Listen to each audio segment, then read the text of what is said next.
Welcome. In Westbridge, every notification carries a story. A simple message can change a life. And sometimes, love begins beyond the screen. Olivia met a poor gamer in Westbridge, but he was hiding a secret.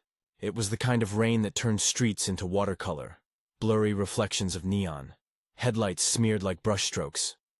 Westbridge smelled of wet concrete and frying oil from a late-night diner 2 blocks over. Olivia's umbrella turned inside out the moment she stepped off the tram, as if the weather had picked that instant to mock a woman who had spent 10 years building a company to withstand anything the market threw at it. She hugged her coat tighter and kept walking, eyes on the glass-fronted office towers that blinked like distant watchtowers. She should have been home hours ago. There had been a town hall, a metrics meeting that ran late until everyone else had gone. Until the few people who reported to her had drifted into the safety of taxis and the city's reliable, anonymous rhythm. The last tram had been packed. She had let people squeeze past, smiling the practiced, small smile of someone who trades confidence for calm. At the foot of the Westbridge overpass, a lamp sputtered and hummed, casting a halo over a bus shelter where a single figure crouched. He wasn't the city's usual late-night sight. A man balancing a battered backpack, a plastic controller case, and a hoodie that had the color of a storm cloud. His hair was damp, his face thin, and his fingers were wrapped around a paper cup, steam curling up like a small private sun. He looked up as Olivia approached. For half a heartbeat, she registered the way his gaze measured her. The tailored coat, the city badge clipped discreetly to her lapel. The long stride of someone carrying a certain kind of fatigue that was not cold, but decision. He smiled in a way that was part apology, part bartering. "You lost?" she asked, because it was the comment the city made her say when strangers paused in a rhythm she recognized. "No," he said. His voice had the flat, tired cadence of someone who'd rehearsed how to keep questions short. "I'm just waiting," he said jokingly. "They call me the poor gamer." It was the sort of self-introduction people use to deflect pity and anchor themselves in humor. Olivia laughed politely, the sort of laugh she used to smooth an unexpected moment of vulnerability. The tram's heat had left her skin still warm. She was thinking of the quiet of her apartment, the potted succulents she never quite killed, the stack of notes on her kitchen island that read like a to-do list of other people's lives. "Come on," she said. "Get under the awning. It's awful out."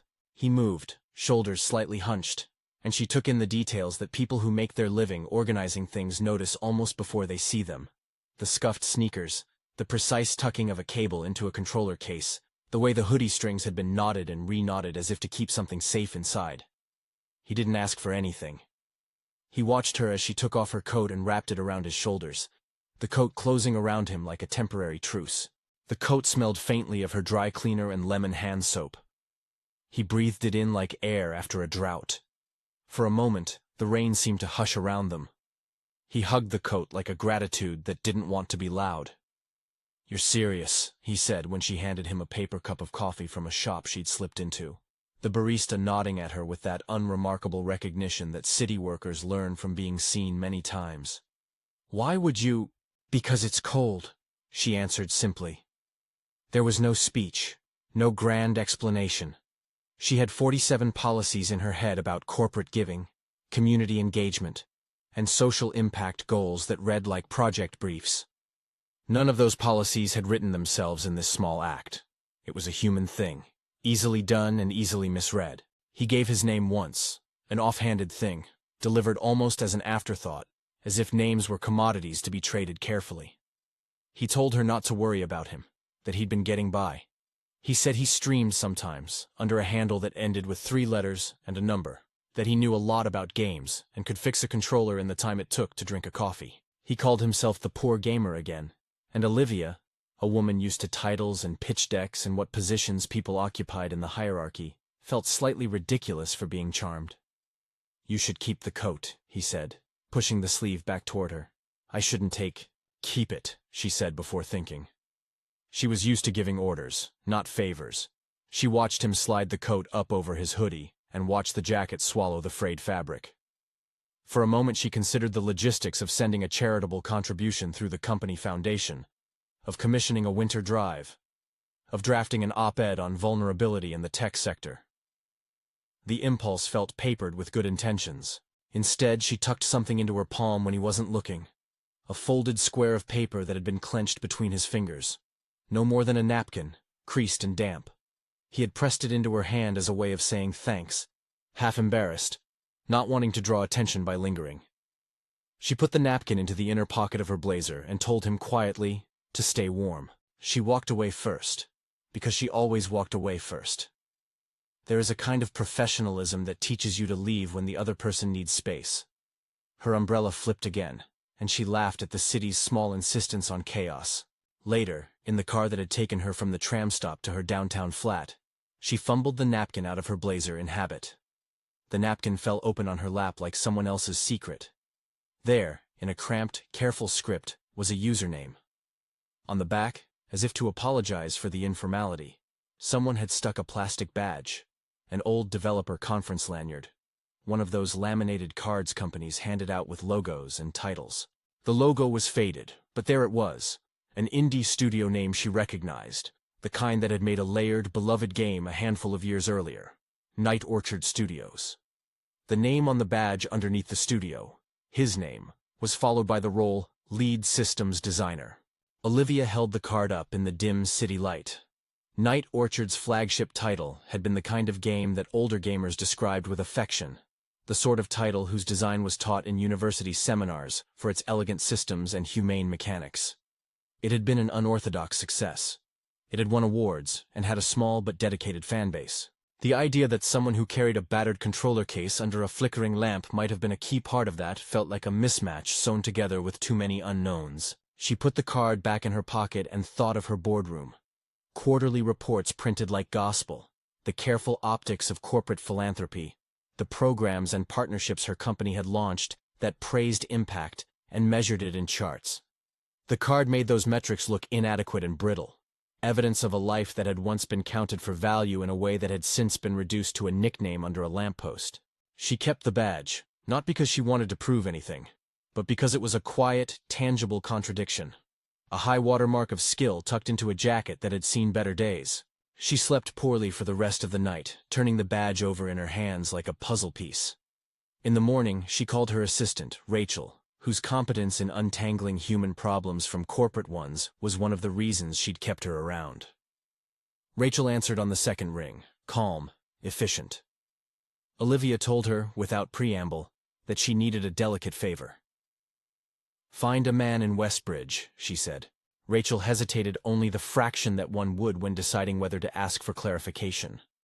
"What's his name?" Olivia told her the username from the napkin and the imprint on the badge.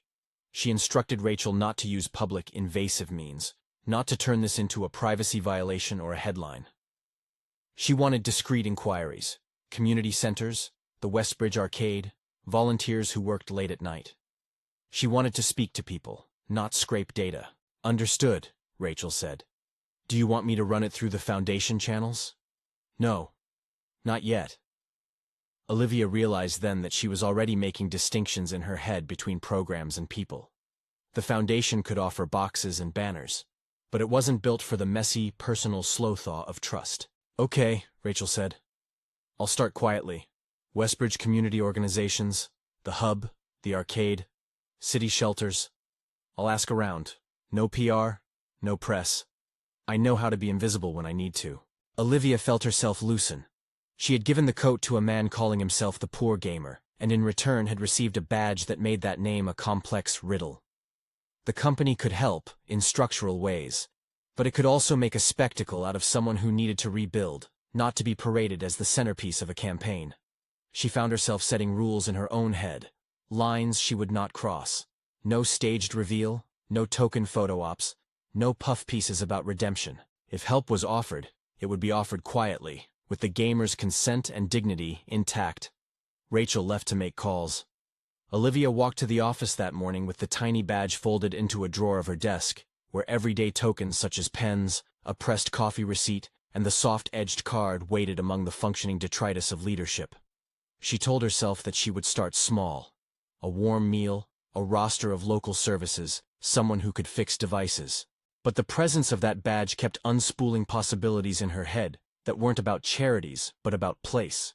Mentoring, advising, the ways a lived perspective could help shape how a company built products for other lives.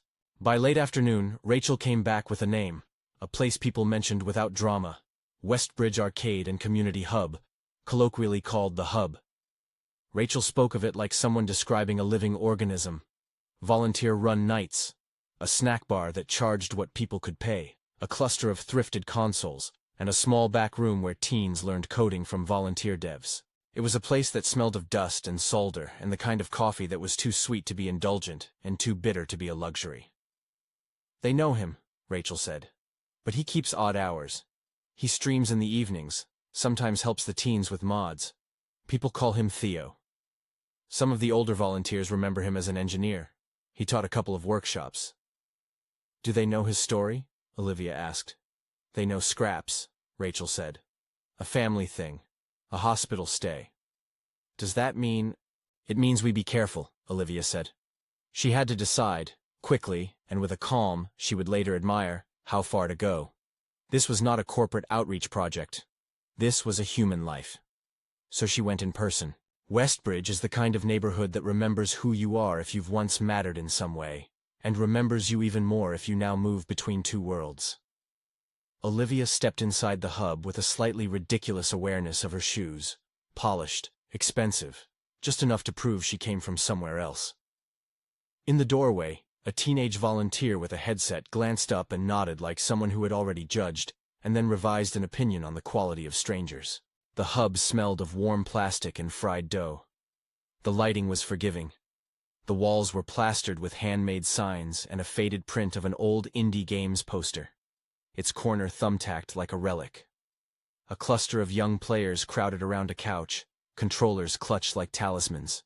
A volunteer offered chips out of a paper bag, and a woman at the desk, an organizer named Rosa, greeted Olivia with the kind of insider warmth reserved for people who had been introduced properly, or who had brought pizza. Olivia introduced herself as someone who wanted to learn, not to lead. She asked to sit and listen. Rosa made her tea and offered a tour, pointing out the corner where a kid practiced pixel art, the back room where they taught basic game design, the volunteer's fridge marked with names and expiry dates. It was functional, threaded together by goodwill and the economy of care. "He's not here tonight," Rosa said about Theo when Olivia asked. "He helps when the kids need a study mate, when the streamers crash their setups. He keeps to himself mostly. The kids like him." "Do they know where he stays?" Olivia asked. Rosa shrugged, a soft, empathetic gesture. "He used to couch hop. Lately he's been more around. Sometimes he's at the laundry on Lark. Someone said he had a room above the bar on 9th, but I'm not sure. His sister used to come around, but that was before the hospital." Olivia left the hub with more breadcrumbs than answers, a dozen small truths that hinted at a history, not a solved equation. She had wanted to be discreet, and in being a visitor she had not been. She liked the hub. She liked the way elders and kids mixed, the way people offered what they had such that it became something larger. At home, she spread the napkin badge and an assortment of screenshots Rachel had sent across a late evening call. There was a screenshot from a forum where a handle, the one she had from the napkin, had answered a question about balance on a complex game loop, with a thoughtful, generous reply that included a diagram applied with barely disguised love. There were photos of an old game box with Night Orchard in raised letters, and a forum thread where someone had written, "Remembering Night Orchard, the systems element changed how we thought about empathy in games." She read the thread and felt the undercurrent of two things: a fierce competence and a sudden, painful absence.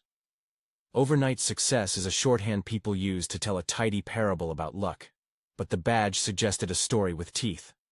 Someone who had built something meaningful and then had been unmoored. She decided to keep watching.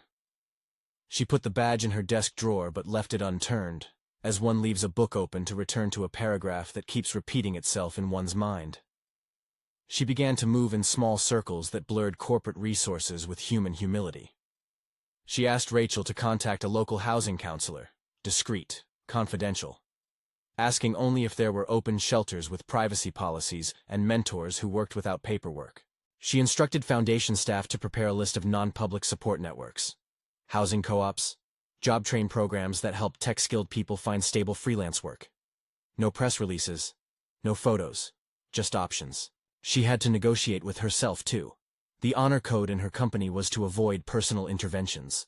Board members had expectations, efficiency, metrics, a reputation that spoke to stability. Would a CEO activating quiet networks be praised as a model of human leadership, or criticized for conflating personal sympathy with corporate duty? She thought of the small, publicized moments where a leader's generosity was televised and turned into a neat headline. She didn't want that. In the days after, she built small scaffolding. She asked the head of product to open a small volunteer slot for community mentorship, not to place anyone into a job, but to create a chance for those with lived experience to advise. It was a modest pilot, 1 hour a week, a lunch, and learn in which members of the hub could give feedback and tell their stories about what games meant to them. She asked for it to be framed not as charity, but as an exchange. Skillful people having a seat at the design table. She kept returning to the image of him in the rain. The way the coat folded around his shoulders. The way his hands were steady when he worked with cables. Something about the way he had buttoned and unbuttoned the hood suggested a man who knew tools like someone knows the shape of their own hands. You could see a life in gestures. In those minutes, she had a sense of a person who had built systems for fun and work, and then been toppled by something private and fierce. For his part, the man they called Theo, who sometimes answered to poor gamer in the half-joking way people name themselves to keep others comfortable, kept hours that bent around the hub.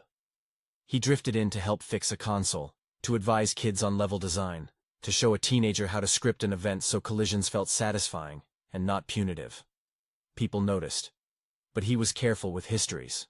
He watched people with the watchfulness of someone who had been overlooked by structures that were supposed to protect him. When Rachel finally sent a message asking if he'd meet with a representative who wanted to learn about the hub, he said yes, partly because he wanted to help the kids, and partly because he had a stubborn, private curiosity about why someone with a crisp coat had bothered to stop for him in the rain. They arranged, clumsily and then smoothly, an informal meeting. Coffee in the hub's back room on a Thursday evening when the streamers had gone live and the teens were in a tournament. Olivia told Rachel to sit in, to take notes, and to be invisible.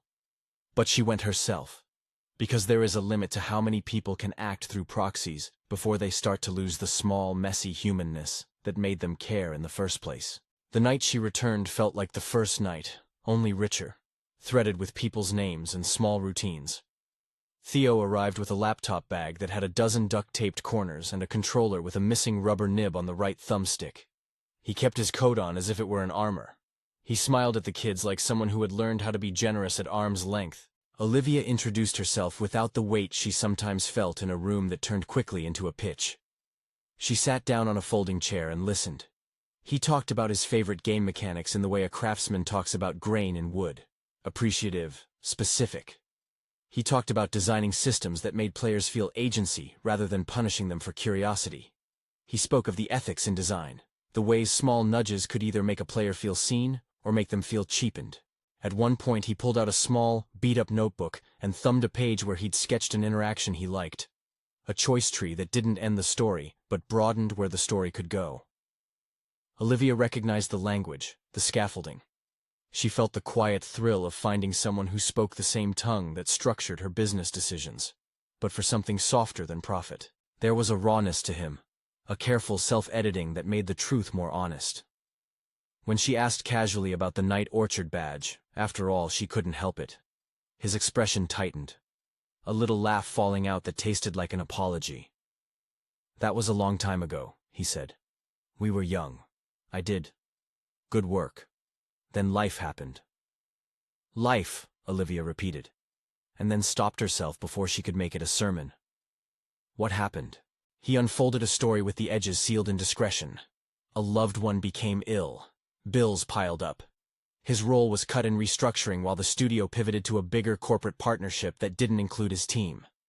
He had done what millions of people do, spent savings, taken freelance gigs with inconsistent pay, slept on couches when rent couldn't be met. He had tried to keep care for someone, an undercurrent that made his jaw hard and his voice careful. "And the streams?" Olivia asked. "A way to make rent on some nights," he said. "A way to keep thinking about games without being hired by someone who expected you to forget why you made them." She noticed then a photo taped inside his laptop case. A small child with braids, laughing with a spoon. On the back of the photo, in a handwriting that was careful and small, A name. She glanced at it for a second, then looked away. It was clear enough. He had someone to care for, someone he had not abandoned to the system. "The thing is," he said, "people treat you like a label, like you only fit in one box. If you were lead systems designer yesterday, you should be lead systems designer tomorrow. But that's not how loss works. Loss is slow." Olivia heard a CEO's language in his phrasing. Systems, boxes, and knew the strange comfort of hearing the jargon of her own life used gently by someone who had been burned by it. He did not want pity. He wanted dignity. There was a part of her that wanted to solve it all. A job, a desk, a place where he could wear a badge that matched his credentials.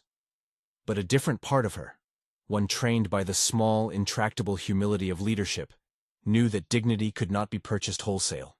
It grew slowly in invitations and in the renaming of roles that allowed a person to be both competent and healed. After that meeting, which felt like a conversation stitched together with careful silences, Olivia offered something small.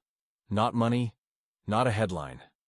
She offered her presence and a chance to join a pilot program the company was starting, a seat at one of those lunch and learns she had improvised, a modest stipend for participating, and the chance to mentor teens at the hub on one night a week.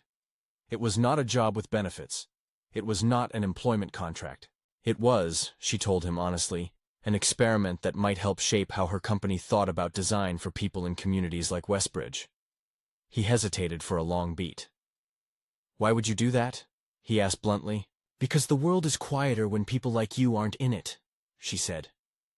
"Because I want our products to live in the world, not above it. Because—" She stopped herself before she could say the thing about being struck by his steadiness in the rain. There was no single reason. He agreed to consider it. They left it there. Not a promise, but a presence. That night she lay awake thinking about cracks and repairs, about the many hands that kept cities running even in the rain.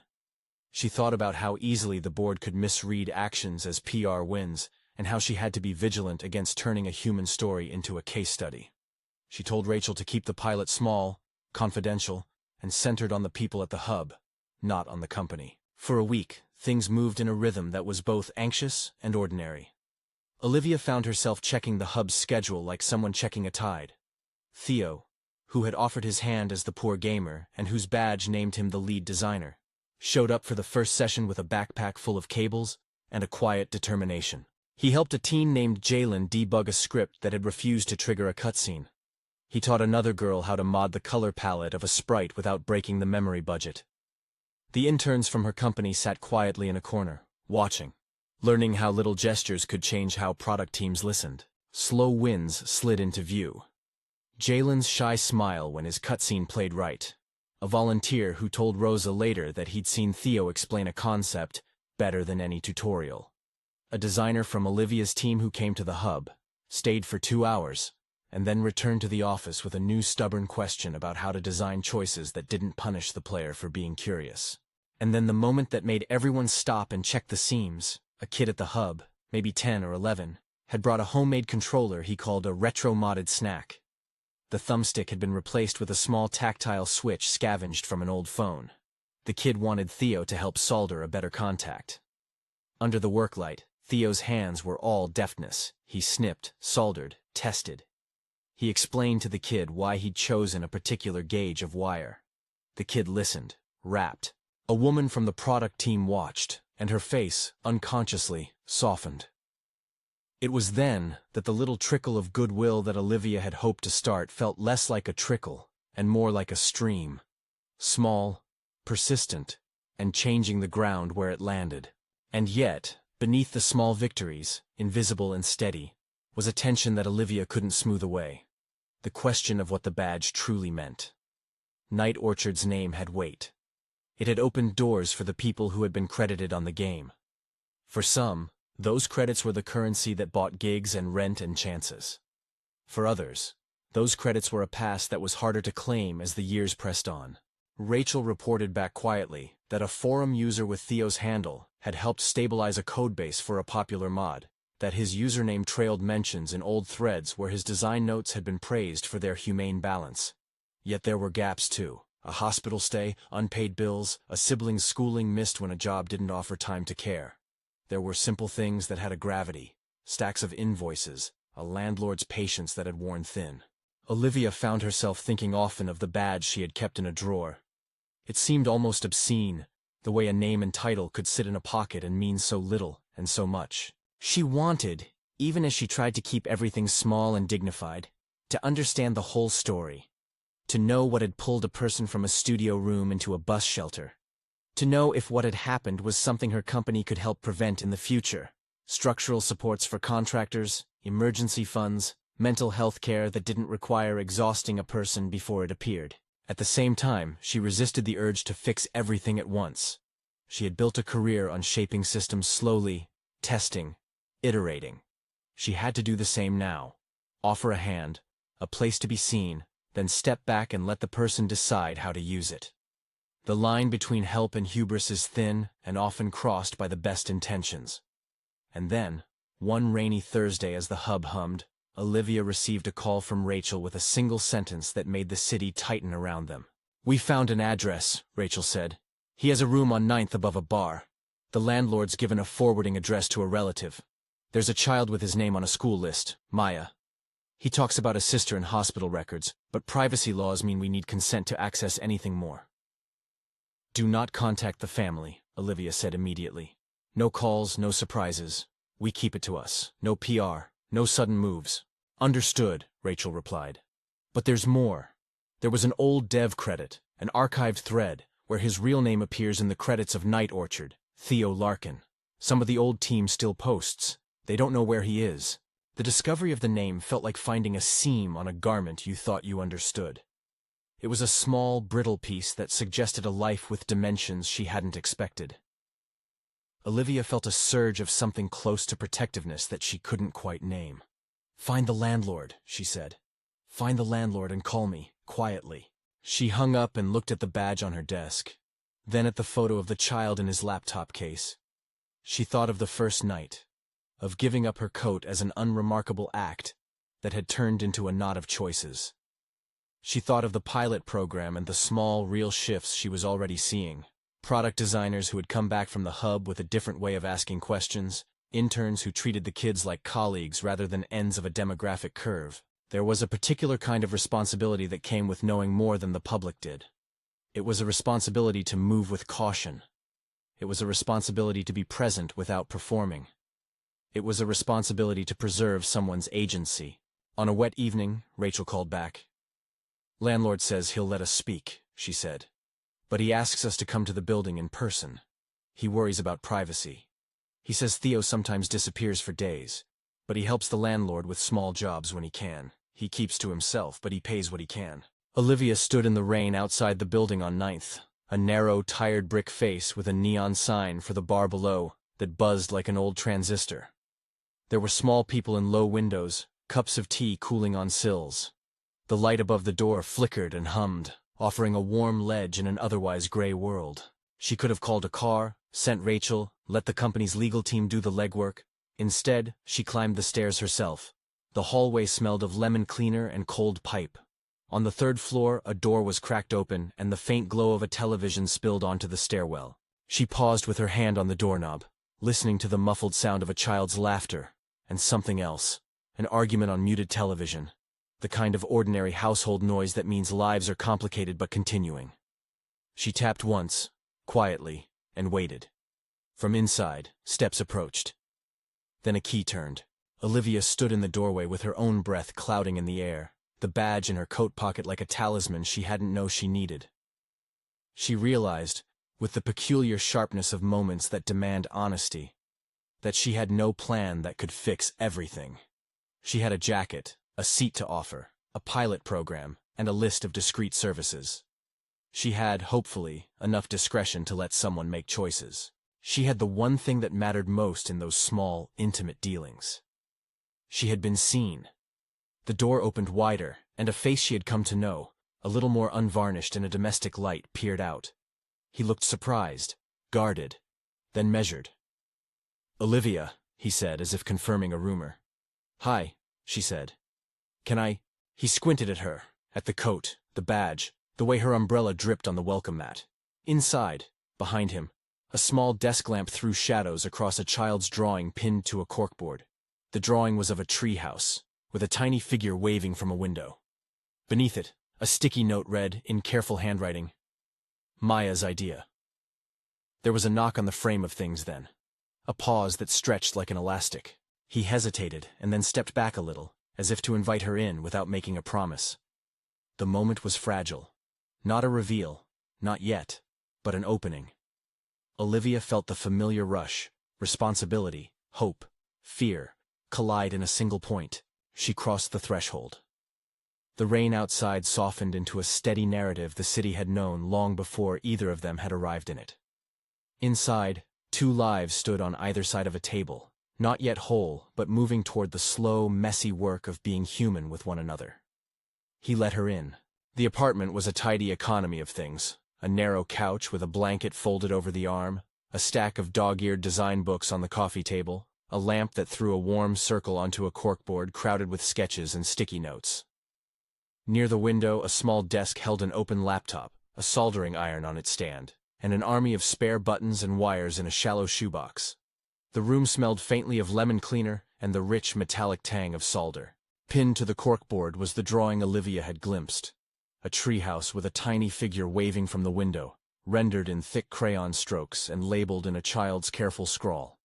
Maya's idea.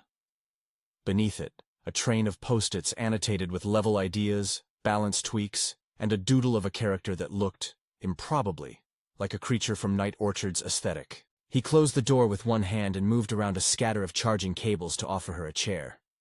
He kept his coat on until she sat, as if the jacket were a small border against the private world inside. "Thanks for coming up," he said, the sentence measured. "I wasn't expecting company." "I wasn't either," Olivia replied. Her voice fit into the room the way people's voices do when they're learning new furniture. She looked at the drawing, then at the man whose fingers had stained tiny dark lines at the tips from solder and paper. "You keep her drawing there," Olivia said. "Is she—" "My niece," he interrupted gently. "Maya. She stays with me after my sister." He paused, the word an unfinished sentence. "My sister's been sick. Long time. I'm her guardian, mostly. School, bedtime, stupid crafts. She's small and fierce." Olivia folded the coat she had worn the night of the rain across her lap. The image of him under the lamppost, coffee steaming, hoodie knotted, settled against this new shape. A caregiver who kept a child's imagination pinned where it could be seen. "How old is she?" she asked. 10, he said. "She likes making up rules for games. She calls herself a systems dictator, and laughs when I correct the grammar of her rulebooks." They both smiled at that. The smallness of the exchange made larger things possible. It made his life legible without reducing the weight of it. "What's your name?" she asked, the question that had been a soft knot in her mouth since she had folded the napkin into her pocket. "Theo," he said. "Theo Larkin." The cadence of the name matched what she'd already discovered. The Night Orchard badge, the forum handle on the napkin she'd kept. It slipped into place as a fact that lived beside other facts. His finger's competence, the drawing, the steady way he had scooped the coat on that wet night. "You don't have to tell me everything," Olivia said. "Not now. I'm here because I wanted to hear. If you want to talk." Theo considered her for a long beat. The light from the street tilted across his face and made him look like someone weighing the temperature of an idea. "I left Night Orchard when my sister—" he swallowed. "She needed me. The studio was changing. They hired a firm and my team's work got absorbed. I could have pushed, fought it, moved to another city, but I couldn't leave. Maya doesn't have anyone else." He spoke without sentimentality. The story was not a dramatic fall but a sequence of decisions. A hospital stay, missed invoices, the gradual evaporating of steady income. The streaming and freelance work were bandages, not repairs. "A life of professional esteem can," he said, "be dismantled in increments until you wake up with credit on a forum and a bad mattress in a room above a bar." "You did lead systems," Olivia said softly. "You were listed." He shrugged. "I did some things. We all do. It's a team. I'm not looking for a parade, if that's what you're afraid of." She shook her head. "I'm not interested in parades. I'm interested in how to make sure people who are good at making things aren't pushed off the table when life gets messy. They talked for a while about design choices and the moral scaffolding of play. How a nudge that feels small can change how someone thinks of themselves inside a game. How a system that hides care under metrics can strip compassion from a mechanic. Theo's language was precise. The way someone speaks about boards and balance who once had entire afternoons to draft and iterate. He also spoke in fragments about nights on hot couches and the way he'd learned to keep his hands busy, so his thoughts wouldn't rattle in the quiet. Olivia listened, noticing the places where he clipped phrases into practical things. Workshops he'd taught, kids he'd helped debug code, the small, steady law of doing for others that had kept him afloat. She resisted the urge to help at scale. Instead, she proposed an idea as small and specific as the napkin that had started this. Join the pilot for a modest stipend, 1 night a week mentoring at the hub. No billboard, no titles. Pay for your time, pay for the babysitter if you need one, and a paid consulting gig on a separate project where his experience would genuinely matter. He looked at her as if cataloging the elements of an offer. "Are you asking me to be grateful?" he said, half joking. "No," she said. "I'm asking you to set the terms. If you want to be paid for your time, worthy. If you want structure, we can do that. If you want nothing, that's your right too. I'm offering a seat at a table, not a headline." He laughed softly, the sound of someone pleased by the dignity of an idea. "The world is loud about gratitude," he said. "It's rarer to find people who mean it in quiet ways." The first awkwardness began to soften. He agreed to come to the pilot. She promised the stipend and nothing else, until he said yes to more. They set boundaries that felt honorably small. No photographs at the hub without his consent, no mention in the company newsletter, no Dawn of Reformation statements to the board. When Olivia left that night, the air felt like a page turned. She walked down the narrow stairwell with the faint sound of cartoons from the apartment. Maya's laughter in the background, bright and utterly ordinary. In the car on the way home, the badge in her pocket seemed less a token of mystery and more a hinge. There was work to do, and she would not be doing it alone. The pilot began with sticky, ordinary wins. Theo arrived at the hub wearing a hoodie he'd resigned to frayed comfort and carried a backpack full of tools. He sat with Jalen and showed him, patiently, how to break a script into parts. He explained, with gentle editorial cruelty, why a player's curiosity deserved reward, not punishment. He didn't talk down to the kids. He treated them as collaborators. The interns from Olivia's company were asked to simply observe, and then to report back. What changed in their assumptions about users? What small design decisions might look different if you invited the very people you designed for into the room? The wins came in small increments. A teen finished a mod that ran without crashing. A volunteer told Rosa she'd never seen a designer explain mechanics so clearly. An intern returned to the office and argued for a different kind of user testing. Field tests instead of sterile labs. The hub hummed with a new current. People who had lived the life of being outside were at the table. Meanwhile, Olivia took quieter actions inside the company. She pulled together a cross-functional group: product, human resources, legal, and a representative from the foundation, and asked them to create a pilot fund, a discretionary emergency grant for creatives and contractors who encountered sudden, unavoidable crises. The board balked at first, worried about precedent and liabilities. Olivia insisted on strict criteria, privacy protections, and a process that elevated the wisdom of local partners, like the hub and housing counselors. She argued that the fund was not charity, but infrastructure, a stabilizing practice that would help preserve talent. Leadership, she told the board, is not about single acts. It's about the systems you choose to build. They approved a modest sum and a tight governance plan. The fund didn't broadcast itself. Olivia asked Rachel to manage confidentiality personally. No press releases. The company's role would be to remove friction, not attention. Theo noticed the difference not as policy, but as the simple fact that someone was willing to find him a modest, quieter lease option, an efficiency apartment subsidized for caregivers, and an agreement that would allow him to do short-term paid consulting on projects that actually matched his interest. It was not charity. It was work. It was not a rescue. It was an invitation to practice tending to the skills he'd retained. As practical scaffolding settled into place, the real work remained emotional. Trust. the long, small gestures of being seen without being displayed.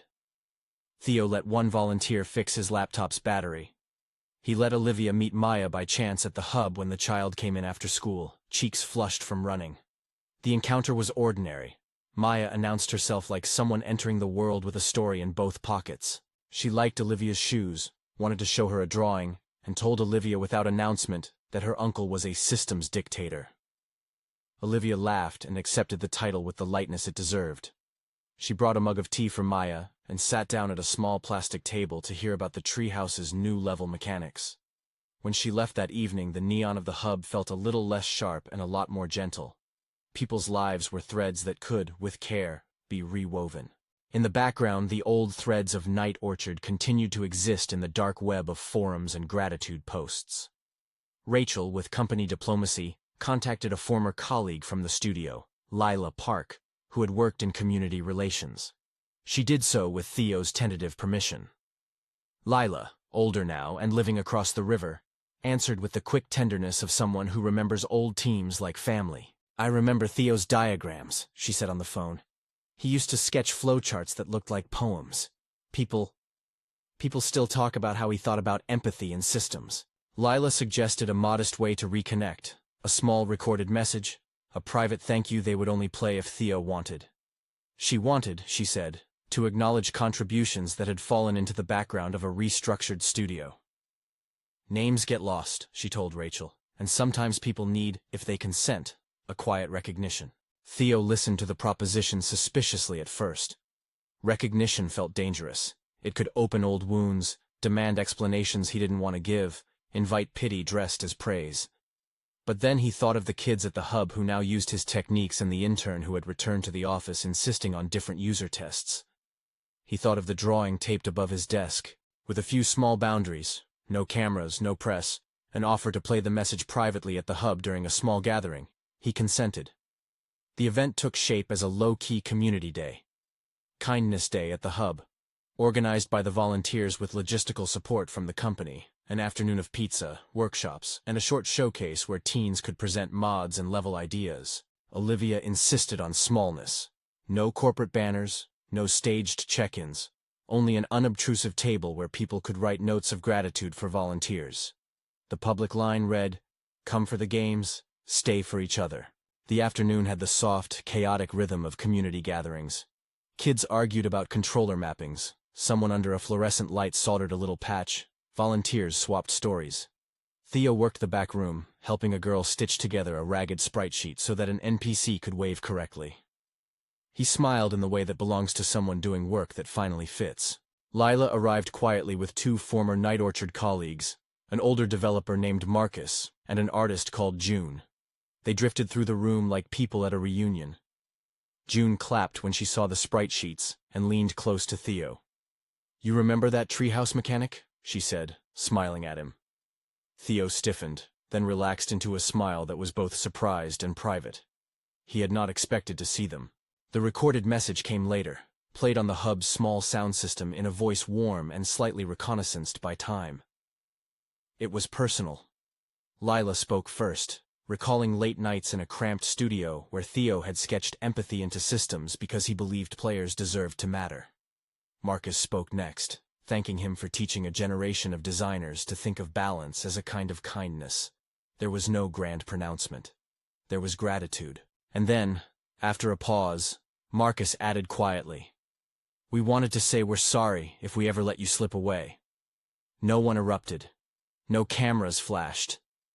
There were a few tears, adults wiping them with thumbs, kids looking at the grown-ups curiously. Theo listened, the sound of recognition folding the corners of a life that had been tucked away. He did not stand. He did not take a microphone. He nodded. And then he walked to the front, and with an economy of words, thanked the people who had helped him tune a rig, who had left consoles to the hub, who had taught a kid to solder without fear. The reveal changed a room. A man who had stood under a flickering lamp, as the poor gamer was, in the smallness of the hub, simply Theo Larkin. People shifted their expectations, not because a company had declared it, but because faces and names had aligned. The applause was modest and sincere. No one exploited the moment. The recording, the thanks, the offers of small paid consulting gigs from June and Marcus. Everything was orchestrated as work and respect rather than spectacle. After the event, a board member of Olivia's company, who had come unannounced and stayed only an hour, remarked quietly that the day had produced something hard to quantify. A change in the way engineers and product leads now asked questions about users. Reports would later show engagement metrics, quieter retention numbers, and a small improvement in team empathy scores. Olivia filed those results away beside less tidy things. The way Theo's shoulders loosened when he wasn't being watched for pity. The way Maya now had a place at a table where grown-ups listened. Theo's life didn't resolve overnight. The company's pilot role grew into a modest part-time paid position that fit his caregiving schedule. Community advisor and consultant on humane mechanics, paid at rates that respected his expertise. The housing subsidy helped him take the step into a modest apartment across town, with a landlord vetted through the hub's social services partner. It was not a mansion. It was a place with a functional kitchen and a window that let in enough light for Maya to plant herbs in small pots. Olivia stayed out of household decisions, but she made sure Ivy, a local nonprofit that supported caregivers, was linked to them. Slowly, bills that had seemed unbreachable were managed one at a time. There was a reconnection with his sister, facilitated through a social worker when Theo said he was ready. The sister was recovering, a long road of treatment ahead, but when they sat together in a sterile meeting room with a facilitator, the moment was human, messy, and hopeful. She apologized for things she hadn't intended, and Theo forgave and set new boundaries. Maya listened to both and announced at the table that she wanted to make a game about forgiveness that gave players extra lives rather than removing them. Olivia watched these private reconciliations as a thing that leadership rarely gets to see, the human logic of compromise and repair. She learned, slowly, that humility in action looked like patience more than applause. When she visited the hub, now she went to sit and to listen. She stopped proposing solutions and started asking questions. Staff at her company began to call the pilot a learning program, rather than the CEO's initiative, which was precisely the shift she'd wanted. Ownership distributed. Between the work and the small daily necessities, there was the opening of two people, becoming a part of each other's lives, in the gentle way adults do, when neither wants to rush or fix. Theo made Olivia laugh at the oddities of modding a retro sprite. Olivia learned to prefer the hub's burnt coffee to her own boutique blends. They ate dinner together sometimes, simple meals prepared at his place with Maya underfoot, proud to present a new drawing. Then they split because evenings had to be divided among responsibilities. Their closeness grew in the small, ordinary intrusions. A call to check in, a shared silence over a bad streaming connection, the exchange of a coat on a rainy night. One evening, late in autumn, Olivia came to fetch a sample of user feedback from the hub for a design review. The hub was quieter than usual. The kids had gone home. Maya met her at the door and insisted she sit at the small table to test a proto-level her uncle had made. Theo watched from the doorway with a mug in his hands, and a half-smile that suggested he was counting small blessings like ones in a jar. Olivia sat at the table with a controller almost too big for the plastic chair, and played through a short sequence that let her make choices that were not clearly right or wrong. At the end, Maya clapped and remarked seriously that the level made her feel deliberately curious. Theo came to stand beside Olivia and looked at her with a softness she recognized as trust. "You kept the badge," he said, nodding toward the small frame on a shelf at the back of the room. Olivia had asked if she could frame the Night Orchard badge. He had said yes. It sat there, quiet and dignified, next to a small case with the frayed thumbstick from his old controller, and a photograph of Maya grinning with her spoon. "I thought it deserved to be treated like a piece of work," Olivia said. "Like something that mattered." "It did matter," he said. "It still does. But being here matters more now." She looked at him. "You saved a kid's level today." He shrugged as if it were a trivial thing. "We both did. You brought people who came to listen. I brought kids who will say what they think." They stood in the small light, and the thing between them was not a grand promise, but the steady accumulation of small attentions. It was not about rescue. It was about being present enough that repair could happen in its own time. Months later, there was a small public moment that felt neither theatrical nor small. The company, in partnership with the Hub and a coalition of local nonprofits, announced a modest fund to support creatives in crisis. The announcement was careful. It focused on process, privacy, and long-term structural support. The story was told more in the language of policy than praise. Theo spoke briefly at the Hubsmith event. Not to be ostentatious, but to explain how the fund could help a freelancer cover a month of lost rent so they could continue to work and care for someone. He was precise, careful, and unapologetically matter-of-fact. The crowd, many of whom had watched his quiet teaching at the Hub, listened as though a local hero had simply spoken the truth. Olivia sat in the back, watching. She thought of the rain at the start, the coat, the napkin, the small gesture that had set many things in motion. She thought of the boardroom, of endless metrics that made human life into charts. She had learned something on the way, that good leadership means building systems that don't depend on chance acts of kindness, while still protecting the fragile, beautiful decisions people make in the rain. The city around Westbridge kept doing what cities do. Traffic lights blinked, diners served late-night fries, studio apartments glowed. But something inside the Hub and among the people who used it had shifted towards sturdier ground. The pilot fund was modest. The housing subsidies helped a handful of people grasp a temporary foothold. Some things remained brittle and would need patience to mend. Still, the small changes were real. Teenagers who had debated game mechanics with Theo now applied to college with resumes that listed mentorship and community projects.